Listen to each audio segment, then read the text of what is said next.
കർക്കിടകമാണ്, നല്ല മഴയാണ്, ആയുർവേദ ട്രീറ്റ്മെൻ്റ് ഒക്കെ എടുക്കേണ്ട സമയമാണ്. വർഷങ്ങളായിട്ട് വിചാരിച്ചുകൊണ്ടിരുന്നത് ഇത്തവണ അങ്ങ് ചെയ്തു. അതെ, ഒരു സെൽഫ് കെയർ ഡേ. ഞാൻ ഇതിനു വേണ്ടി ചൂസ് ചെയ്തത് ഗീതാഞ്ജന ആയുർഗ്ലോ ക്ലിനിക്കാണ്. അവിടെ എത്തി ചെറു ചൂടോടെ ഒരു ഹെർബൽ ടീ കുടിച്ചങ്ങ് തുടങ്ങി. ഡോക്ടറിന്റെ കൺസൾട്ടേഷൻ പ്രകാരം എൻ്റെ പ്രോബ്ലംസും കാര്യങ്ങളും എല്ലാം കൺവേ ചെയ്ത് അതനുസരിച്ചിട്ടായിരുന്നു എനിക്ക് വേണ്ട ട്രീറ്റ്മെൻറ്റ് പറഞ്ഞത്. പിന്നെന്താ, നമ്മുടെ ബിലോങ്ങിങ്സ് ഒക്കെ സേഫായിട്ട് വെച്ചു. ഉരുളിയിലെ ഇളം ചൂടുവെള്ളത്തിൽ ഫുഡ് സോക്ക് ചെയ്തിട്ട് പരിപാടി തുടങ്ങി. ഹോട്ട് ഓയിൽ മസാജ് ആയിരുന്നു ആദ്യത്തേത്. പിന്നെ നറിഷിങ് ഹെയർ പാക്ക് കൂടെ ഇട്ട് അതിനുശേഷം ധാരയായിരുന്നു എനിക്ക് ചെയ്തിട്ടുണ്ടായിരുന്നത്. ഫുൾ ബോഡി ഒരു കഷായ ധാര.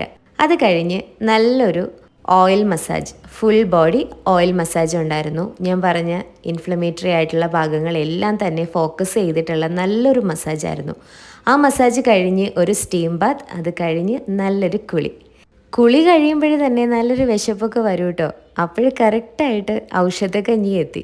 ഒരു സ്പൈസി ആയിട്ട് ടേസ്റ്റി ആയിട്ടൊരു ഔഷധക്കഞ്ഞി അതും കുടിച്ച് അടുത്തതായിട്ട് ഞാൻ പ്ലാൻ ചെയ്തത് ഒരു ഫേഷ്യലായിരുന്നു. കൂടെ പെഡിക്യൂറും കൂടെ ചെയ്തു. എല്ലാ പ്രോഡക്ട്സും ഇവിടെ തന്നെ ഉണ്ടാക്കുന്നതായതുകൊണ്ട് കെമിക്കൽസ് ഉണ്ടാവും എന്നുള്ളൊരു പേടിയൊന്നും വേണ്ട.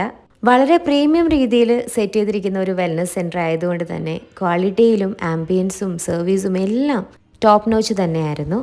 അപ്പോൾ എൻജോയ്.